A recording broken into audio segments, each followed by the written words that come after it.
Bienvenidos a un nuevo día, un nuevo programa de esta programación especial que estamos teniendo titulada El Amor Vive. Es un placer encontrarnos nuevamente, como todos los días, como esta semana, para profundizar juntos acerca de la palabra de Dios, estudiar algunos temas en profundidad y entender un poco más acerca de este amor que vive, este amor que fue manifestado allí en la cruz y este amor que Dios nos busca todos los días. Y quiero presentarte un material que tengo aquí conmigo que fue preparado especialmente para ti. Esta semana tenemos este material exclusivo que tú puedes solicitarlo, es totalmente gratuito. Este material lo puedes solicitar a través de las redes sociales, a través del número de WhatsApp y también a través del sitio web de Nuevo Tiempo. Aquí está apareciendo en la pantalla, tú puedes comunicarte, puedes solicitar esta guía de estudio que sin dudas te ayudará a entender algunos temas en profundidad de lo que estamos hablando durante toda esta semana, este amor de Dios por sus hijos. Este es el título, En busca de la verdad. Encontrarás muchas respuestas con esta guía de estudio que sin dudas será de gran beneficio y de gran profundidad para tu estudio. Puedes solicitarlo nuevamente, repito, a través de la página de nuevotiempo.org/estudio o también a través del número de WhatsApp que aparece en la pantalla durante todo el programa. También le mandamos un saludo a nuestros amigos que nos están escuchando a través de la radio Nuevo Tiempo. Voy a decir el número de WhatsApp para que ustedes puedan anotar y puedan solicitar esta guía de estudio. El número de WhatsApp, anota ahí, es +55 12 98 100 14 60. Una vez más, +55 12 98 100 14 60. Es una linda oportunidad que tú puedas pedir este estudio que es totalmente gratuito. Y comenzamos entonces con esta programación que ya está casi terminando, casi llegando a su fin, pero todavía tenemos mucho más para compartir y para aprender juntos. Y es por eso que ya le doy la bienvenida al pastor Joel Flores, que como todos los días nos está acompañando aquí. Pastor, ¿cómo está? Bienvenido. Hola Melanie, qué alegría poder una vez más encontrarnos aquí. Diferentes plataformas, diferentes medios, radio, televisión, redes sociales, pero qué bueno que nos une un objetivo, un propósito. Y es que todos cada día estamos conociendo un poquito más del sacrificio de Jesús y al acercarnos a la cruz en nuestro corazón solo hay gratitud y entrega. Así es, pastor, esta semana estuvimos, que ya casi está terminando, sí, llegando a su fin, ¿verdad? Pero todavía falta un poquito. Estuvimos hablando acerca del amor de la familia, ese amor que fue manifestado en la cruz, ese amor que insiste, ¿verdad?, por sus hijos cada día. Y hoy tendremos un tema muy especial también, exactamente, el amor vive. Y hoy vamos a hablar de cómo está vivo, cómo puede vivir en mi corazón. Así es, pastor. Entonces vamos ya para nuestro sector aquí, para comenzar un poco a conversar, ¿verdad?, sobre este tema tan importante que es el amor. Y pastor, esta semana sin dudas está siendo simplemente maravillosa, ¿verdad? Esta semana en la que venimos profundizando en ese amor que vive, en ese amor que se expresó de forma tan asombrosa en la cruz, pero que sigue expresándose cada día de tantas formas diferentes en nuestra vida. Y seguramente todos coincidimos, nuestros amigos allí que nos están mirando, coincidimos en este amor durante esta semana y que transformó quizá, ¿verdad?, nuestro corazón nuevamente estos días, estas predicaciones. Pero creo que quizá es importante también que nos planteemos una pregunta, pastor. ¿Qué voy a hacer a partir de hoy con ese amor que tocó mi vida? Que ese amor que me transformó en estos días. ¿Cómo sigue mi vida a partir de hoy? ¿Sabes, Melanie? Una de las cosas que nos cuesta entender en la vida es que no necesitamos todo el conocimiento. Necesitamos aplicar aquello que conocemos. Todos nosotros sabemos del sacrificio de Jesús, más el asunto es ¿qué hago yo con ese sacrificio en mi vida? Cristo murió por todos, no todos se salvan. ¿Por qué? Porque aunque su sacrificio es suficiente, no todos aceptan ese sacrificio. ¿Qué cosa es lo que hago yo con aquello que Jesús hace en mi vida? Esa es la pregunta más importante. Y hoy quiero compartir contigo parte de mis mayores sueños que yo tuve siempre. Yo siempre soñé, desde niño, que Jesús regrese y cada vez yo pensaba, es en este año. Tanto así, Melanie, que cuando yo llegué a los 20, 22 años, yo viví mi primera frustración. Yo entiendo a todos aquellos que esperan tanto a Jesús y se frustran. Y dice, pero ¿cuándo va a venir? ¿Cuándo va a venir? Yo nunca imaginé pasar los 20 años. Yo dije, todas las cosas están sucediendo para que Jesús regrese allí. Jesús no vino. Solo que en el tiempo mi fe fue madurando. Y allí fui entendiendo de que la razón por la cual Jesús no viene no depende de mi tiempo, sino del suyo. Mas en su tiempo, Él permite que yo pueda prepararme para ese día. Hoy junto a mi esposa, junto a mi familia, espero ese día. Y lo hago por dos razones específicas. La primera es porque cada vez vemos empeorar las cosas en el mundo. Parece que salimos de una situación y nos vemos envueltos en otra situación. Entonces, queremos que Cristo venga para colocar punto final a esta historia de pecado. Pero número 2, yo sueño con ese encuentro con Jesús porque también sueño con personas que ya perdí. Y probablemente la mayor esperanza que los seres humanos o los cristianos tenemos es que la vuelta de Jesús nos traerá no solamente la alegría de la eternidad, sino la alegría de reencontrarnos con personas que hoy ya no están. No sé si te pasa, Melanie, pero aún los momentos más perfectos o más lindos de la vida no son perfectos. Sí. Porque en aquellas reuniones que tenemos, siempre vamos a encontrar un lugar vacío de alguien que ya no está más con nosotros. Sí. Yo extraño tremendamente a tantas personas que ya perdí. Perdí a mi padre hace algunos años, perdí a mis abuelos, perdí tíos, perdí a mi hermano. Sabes que yo no conocí a mi hermano. Y yo sueño con aquel momento, con aquel día, cuando los ángeles puedan reunir nuevamente a las familias. Y yo sueño con dos momentos específicos. El momento cuando pueda abrazar tanto a Jesús y le pueda decir, Señor, yo no merezco, pero todo lo que hiciste y porque estoy aquí solamente es por tu gracia. Y eternamente agradecido con Él. Y pasar aquel tiempo donde no hay prisa, no hay reloj. Donde las horas van a pasar. ¿Y qué importa? Es una eternidad que yo tengo. Para poder compartir con todas las personas que yo perdí las cosas que ellos no se perdieron, pero que ellos no supieron. Y yo tengo largas charlas para hacer con papá, varias charlas para hacer con mis tíos, con mis abuelos. Y la charla más importante es con Jesús. Porque hay cosas que aquí jamás entendemos. Hay cosas que aquí siempre van a quedar como incógnitas, como preguntas sin respuestas. Y va a llegar ese momento donde no solamente vamos a celebrar la mayor victoria, van a ser respondidas todas nuestras dudas. Así es. Entonces, ¿cómo yo aplico el conocimiento bíblico para mi vida? Viviendo esperando todos los días a Cristo. La resurrección de Cristo no tiene sentido si mi vida continúa en la oscuridad. Si yo continúo en la tumba, el amor vivo no tiene sentido si yo continúo con esperanzas muertas. Entonces, el conocimiento bíblico lo que trae es esperanza, te saca de la tumba. Y así como Cristo salió, rompió la muerte, hoy también nos rompe, nos liberta del pecado, de los vicios y de todas aquellas cosas que nos aprisionan. Mi sueño, mi mayor sueño es que Jesús regrese.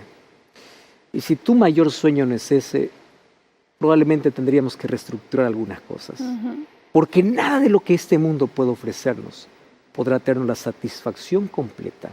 Y yo creo que el sueño de todos y de miles de cristianos, personas que inclusive dieron su vida, soñaron con aquel encuentro. Y espero que ese encuentro sea muy pronto. Seguramente, pastor. Y el encuentro también con nuestros familiares, bien como decía, ¿verdad? Charlas que uno no tuvo, quizá fin de semana, que uno se junta con la familia, ¿verdad? Hay parientes que quizás ya no están, pero qué bueno va a ser ese momento, ¿verdad? Cuando podamos reencontrarnos con todos. Y de eso vamos a hablar hoy, ¿verdad? Hoy vamos a hablar cómo la resurrección de Cristo nos trae la garantía de que nuestros seres amados que murieron un día resucitarán y glorificados. Así sea, pastor. Le dejo el tiempo entonces. Muchas gracias. Y gracias a ti que estás allí, como siempre, en sintonía del programa, acompañando este programa durante toda esta semana. Y hoy llegamos a ese punto especial, culminante, donde todos vamos a gritar victoria, porque Cristo ya la ganó. Hoy queremos recordar el momento de la resurrección de Cristo que fue extremadamente gloriosa. Antes quiero decirte que la vida está hecha de cosas muy simples y la simplicidad a veces trae complejidad. ¿Sabes que la complejidad de la vida está presente incluso en el curso de las cosas simples? O sea, simplicidad y complejidad parece que va de la mano. La naturaleza está llena de misterios. En el año 2004, un tsunami causado por un terremoto submarino allí en la costa de Indonesia destruyó las comunidades costeras a lo largo del Océano Índico. Y ese terremoto mató a 225,000 personas en más de 10 países. ¿Sabes que muchas comunidades no recibieron la alerta de tsunami? A diferencia de los seres humanos, es impresionante que algunos animales pudieron presentir el peligro y comenzaron a huir. Hay muchos relatos de testigos que dicen, por ejemplo, que los flamencos abandonaron sus nidos, aquellos que se encontraban en las zonas bajas. En Tailandia, una manada de búfalos que estaba en la playa, de repente levantó las orejas y comenzaron a correr hacia la cima de la colina más cercana antes que llegara el tsunami. La gente decía que las vacas, las cabras, los gatos, los pájaros, entre otros animales, se movían como locos, como tratando de alejarse de algo que estaba pronto a suceder. Los animales presintieron y los seres humanos continuaban en su rutina. Muchos de los sobrevivientes, pues sobrevivieron porque junto a esos animales comenzaron a correr y así ellos salvaron sus vidas. Curioso, ¿verdad? En el año 373 a.C., Tucídides, un historiador de Grecia, él relató que tanto ratas, perros, serpientes y pájaros abandonaron la ciudad de Elise en Grecia días antes de un terremoto catastrófico. Ahora es interesante ver que con la llegada de la tecnología, uno pensaría que los seres humanos siempre están alerta y tiene ventaja para no poder caer en esas catástrofes porque hay tantas predicciones. Pero sabes que aún así es muy difícil detectar con anticipación cómo, cuándo y dónde van a ocurrir ciertos desastres naturales. Ahora, no solamente los desastres naturales son los que nos sorprenden. Por ejemplo, cuando se trata de asuntos espirituales, inclusive con las constantes advertencias que nosotros encontramos en la Biblia a través de la profecía, el cumplimiento de eventos importantes parece que se pasa por desapercibido para la gente, e incluso para las personas que estudian la Biblia. Ahora, ¿por qué te estoy contando esto? Porque hoy vamos nuevamente a la cruz, y ahí vamos a comprender cómo el cumplimiento de una profecía que Jesús los había dicho siempre a sus discípulos, trajo tanta dificultad que sus discípulos no entendieron, que cuando sucedió ellos no estaban preparados. Curioso, ¿verdad? Por más que ellos fueron advertidos, no estaban preparados. Y estoy hablando del momento de la resurrección de Jesús. Acompáñame a leer Mateo capítulo 28, versículo 1 hasta el versículo 10. Comienza el texto así. Pasado el día de reposo, al amanecer del primer día de la semana, vinieron María Magdalena y la otra María a ver al sepulcro. Y hubo un gran terremoto porque un ángel del Señor, descendiendo del cielo, llegando, removió la piedra y se sentó sobre ella. Su aspecto era como un relámpago y su vestido blanco como la nieve. Y de miedo, él y los guardas temblaron y se quedaron como muertos. Mas el ángel, respondiendo, dijo a las mujeres: no temáis vosotras, porque yo sé que buscáis a Jesús, al que fue crucificado. No está aquí, pues ha resucitado, como dijo. Venid, vean el lugar donde fue puesto el Señor. E id pronto y decid a sus discípulos que ha resucitado de los muertos. Y aquí va delante de vosotros a Galilea, allí lo veréis, he aquí os lo he dicho. Entonces ellas, saliendo del sepulcro, con temor y gozo, fueron y corrieron a dar las buenas nuevas a sus discípulos. Y mientras iban a dar las buenas nuevas a sus discípulos, Jesús salió al encuentro diciendo: salve. Y ellas, acercándose, abrazaron sus pies y le adoraron.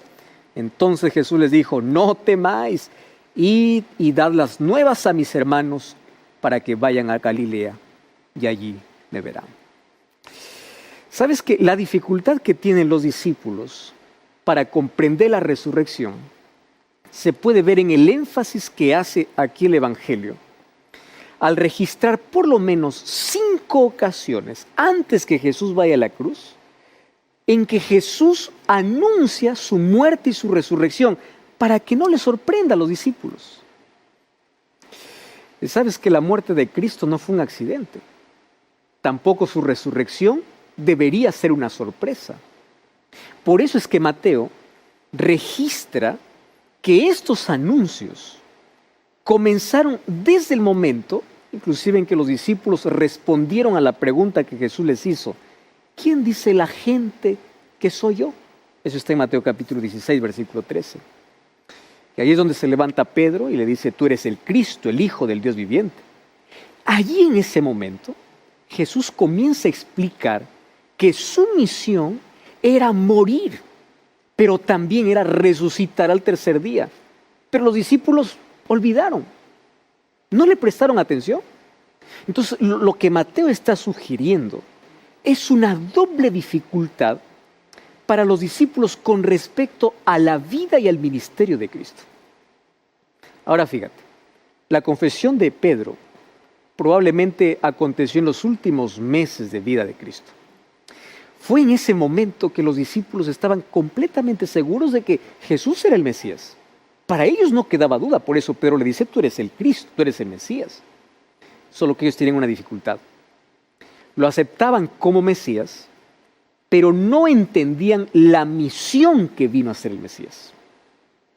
Entonces, la revelación del sufrimiento y de la muerte en la cruz, en lugar de alegrarles, confundió el entendimiento de los discípulos para comprender que aunque Jesús iba a morir, Jesús también iba a resucitar, saliendo victorioso de la tumba después de 3 días. Pero ellos no lo entendieron. Entonces, ¿cuál fue la dificultad de los discípulos con respecto a la cruz y a la resurrección?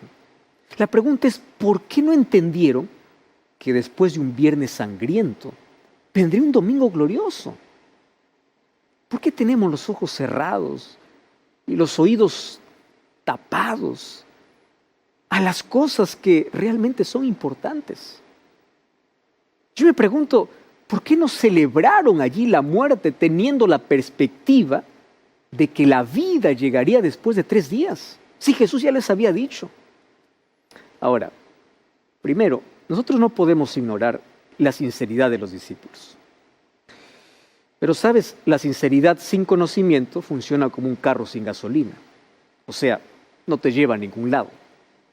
Mira, la Biblia habla de esta situación de manera muy similar. Por ejemplo, el apóstol Pablo escribe a Romanos capítulo 10, versículo 2, dice que el celo sin entendimiento no trae salvación. Eso es lo que dice Romanos 10, 2.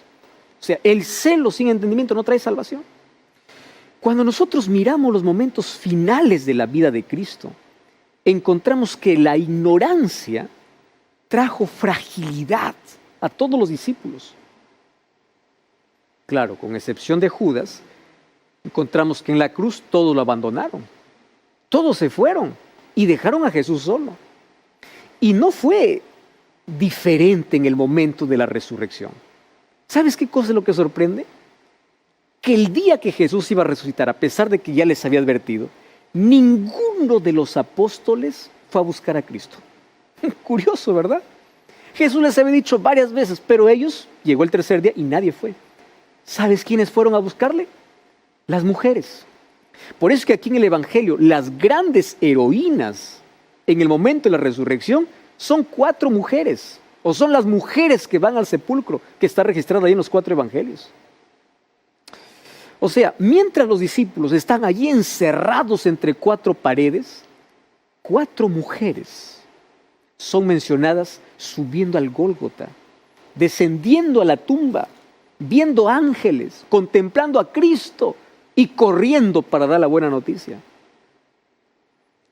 Lo que deberían lamentar era su condición, la condición en la cual ellos habían permanecido, no la ausencia de la muerte de Jesús. Y ahora quiero hacer un paréntesis aquí. Los que viven de lamento no perciben la transformación de las cosas a su alrededor.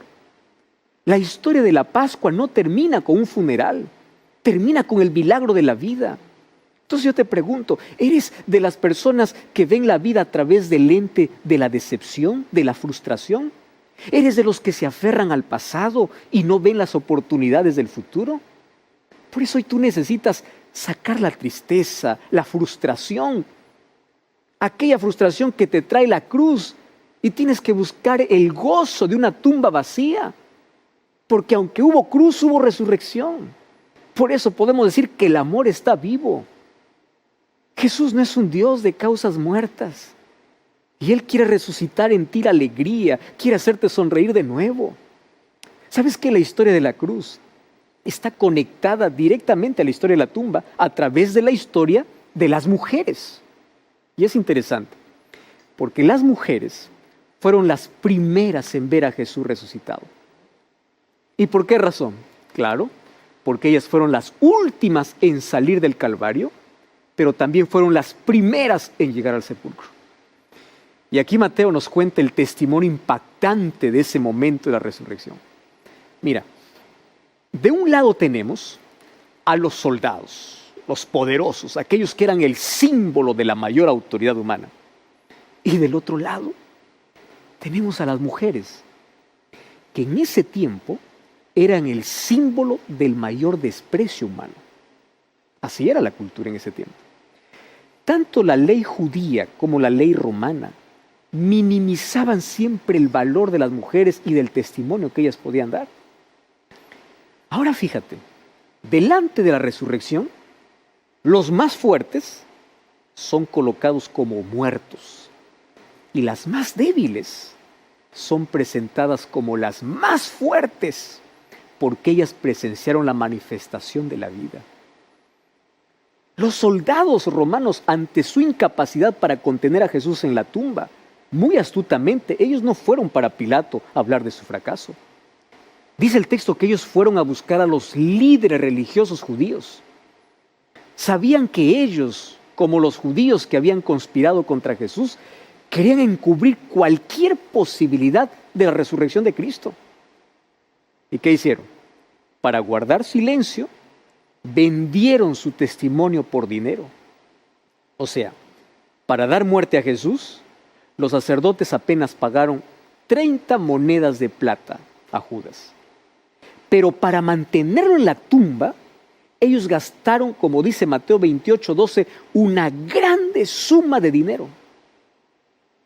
Ahora entiende lo siguiente, ni siquiera la mayor fortuna, ni siquiera la mayor cantidad de dinero, ni siquiera el diablo pudo mantener a Jesús atado allí en la tumba para siempre. Y esto me enseña que luchar contra Jesús significa pagar un precio muy alto. Primero empiezas pagando poco, como 30 monedas de plata, pero al final el precio de la perdición será mayor que cualquier riqueza que hayas logrado construir en la vida. Quien pelea con Jesús paga el precio de la pérdida de su propia vida.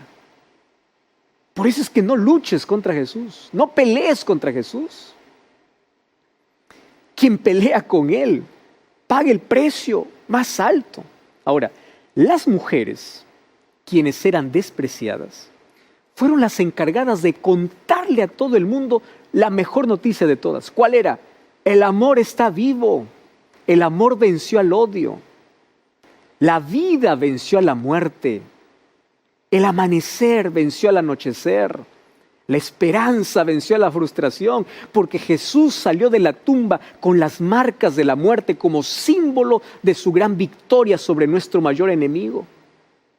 Pero el privilegio de dar la mejor noticia fue para esas mujeres. ¿Sabes que según Mateo capítulo 28, dice, por causa de la resurrección, ellas tuvieron por lo menos 5 importantes experiencias de transformación? Y vamos a repasar brevemente esas 5 experiencias. La primera experiencia está relacionada con el deseo de encontrar a Jesús. Ellas fueron para encontrar a Jesús, no importa sin vida. Mateo capítulo 28, versículo 1, dice que ellas fueron a la tumba. Estas mujeres no pensaron que verían a Jesús resucitado. Así que su encuentro con Él fue más el encuentro del recuerdo de la vida de Cristo.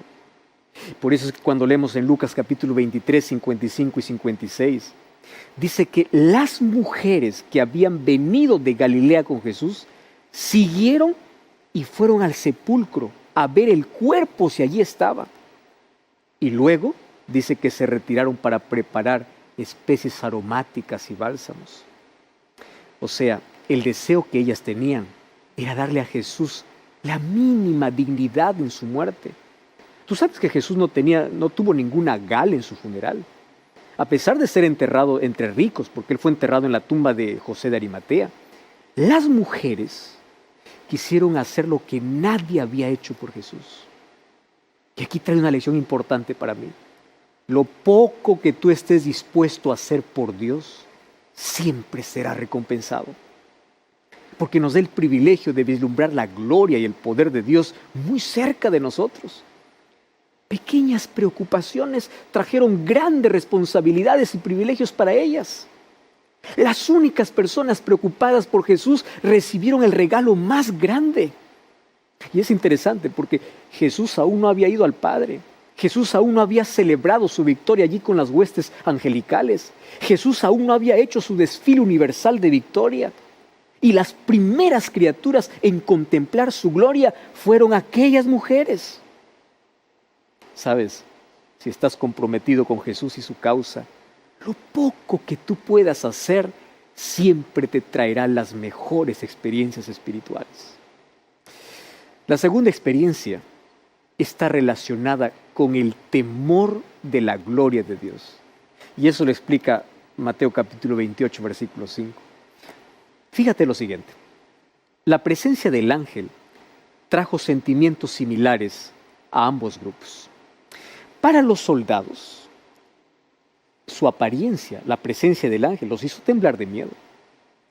¿Sabes que la referencia del texto dice que tuvieron miedo y por esa causa ellos fueron sacudidos ante la gloria de ese ser angelical, a tal punto que ellos cayeron como muertos? Ahora fíjate, los que están bajo la oscuridad del pecado siempre tiemblan ante la gloria del cielo.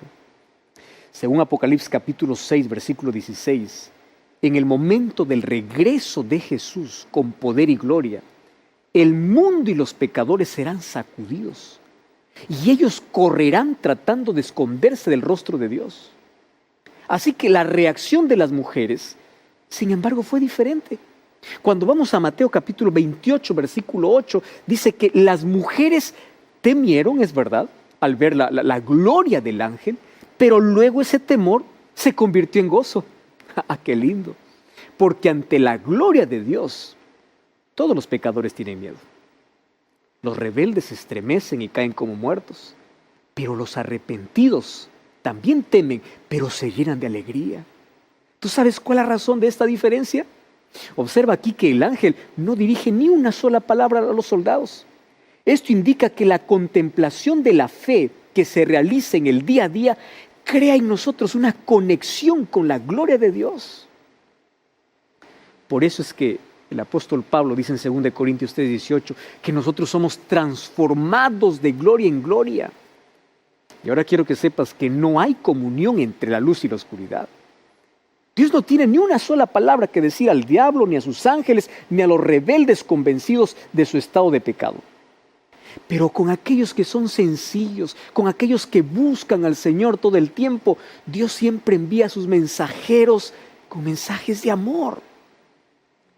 Si estás siguiendo en este momento por la radio, por la televisión, por internet, comprende que Dios está usando estos medios para decirte que tú no tienes por qué preocuparte, que tú no tienes por qué tener miedo, que tus miedos se convertirán en alegría, porque el amor está vivo. Y ese amor te busca. La tercera experiencia que tuvieron las mujeres fue el consuelo que recibieron. Mateo capítulo 28, versículo 6, habla acerca de ese consuelo especial. Sabes que el ángel dijo así: Él no está aquí, vengan y vean. Ahora, un asunto interesante allí me llama la atención. Dice que en ese momento la piedra de la tumba fue removida. O sea, esa piedra no fue removida para que Jesús saliera de la tumba. Tú sabes que en la parte final de los evangelios, Cristo atraviesa los muros para entrar ahí donde estaban escondidos sus discípulos. Las puertas cerradas no podían detenerlo, mucho menos una piedra colocada allí en la entrada del sepulcro. ¿Por qué entonces el ángel quitó la piedra, hizo rodar la piedra del sepulcro? Es que la piedra no fue quitada para que Jesús saliera. Jesús salió. La piedra fue quitada para que las mujeres entraran y vieran que el sepulcro estaba vacío. Y al quitar la piedra, sus esperanzas ahora comenzaban a vivir de nuevo. Sabes que la tumba vacía no es más que el funeral de la muerte. Jesús estaba demostrando de esta manera que Él tiene la llave, la autoridad de la muerte, del infierno, del sepulcro, como le dijo a Juan en Apocalipsis 1:18. Yo tengo la llave, yo tengo la autoridad, yo lo vencí.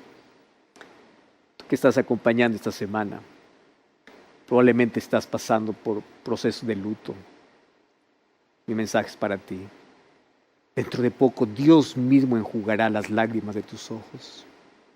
Estoy hablando para ti que extrañas mucho a tu esposo, a tu hijo, a tu esposa, a tu amigo. Si la tumba de Cristo está vacía, sus palabras son verdaderas. ¿Y sabes qué cosa es lo que dijo Jesús? El que cree en mí, aunque esté muerto, vivirá. Y la tumba vacía trae para mí esa esperanza, porque Él venció la muerte. Y hoy yo te consuelo con esas palabras, pero dentro de poco te consolarán los mismos ángeles del Señor, porque ellos traerán de vuelta, abriendo las tumbas, a la persona que tanto amaste y ya no está contigo. Así que esta promesa es fiel. No soy yo quien lo prometió. Quien te promete es alguien que no falla sus promesas, y es Dios. La cuarta experiencia que tuvieron las mujeres fue una comisión dada por el ángel. Y eso lo encontramos en Mateo capítulo 28, versículos 7 y 8. ¿Sabes que ellas deberían decirle a los discípulos que Jesús había resucitado? Ahora, qué interesante. Ninguno de los relatos de la resurrección presenta una explicación de cómo Jesús resucitó.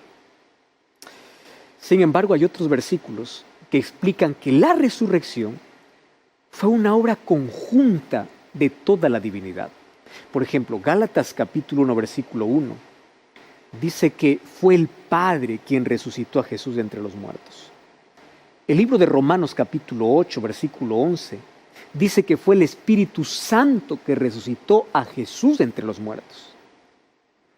Y cuando nosotros vamos al libro de Juan, capítulo 2, versículo 19, capítulo 10, versículos 17 y 18, dice que Jesús tenía autoridad para volver a la vida. Entonces, la resurrección es una acción conjunta de la divinidad. Los pasajes de la resurrección no tenían la intención de explicar esto, porque el enfoque de la resurrección es mostrar la consumación de la salvación de todos aquellos que estaban perdidos. Ahora, el cambio de postura del miedo al gozo sucede cuando las mujeres deciden obedecer aquel mandato del ángel. ¿Y cuál fue la orden? De anunciar la resurrección de Cristo. El milagro de la transformación de los sentimientos, de la esencia del carácter, sucede cuando decidimos compartir con los demás aquello que recibimos de Dios. ¿Tú sabes que la creación de la iglesia por parte de Cristo fue la organización de un movimiento para compartir la alegría de una relación con Jesús con los demás? Para eso existe la iglesia. La iglesia no es simplemente una institución, porque cuando asume que solo es una institución, se convierte en una tumba, deja de tener vida y de dar vida, porque deja de predicar, de dar el mensaje. Y tú eres la iglesia. El cristiano que se olvida de compartir con alegría, que tiene a Jesús que le sacó de la muerte a la vida, se fosiliza. La comisión que el ángel le dio a estas mujeres hoy continúa resonando a través de tantos milenios. Y el mensaje es: Él no está aquí, Y si no está en la tumba, entonces va, anuncia a tus amigos, tus vecinos, tu familia. Va y dilo rápido, va deprisa. La primera exigencia de esta comisión es date prisa. Eso es lo que le dijo el ángel a las mujeres. Ahora tú entiendes por qué yo insisto contigo para que aceptes a Jesús. Porque Jesús me dice que yo tengo que apurarme, yo tengo que obedecer. Por eso yo te llamo a tomar una decisión por Jesús ahora. Tiene que ser ahora, porque el mensaje tiene prisa.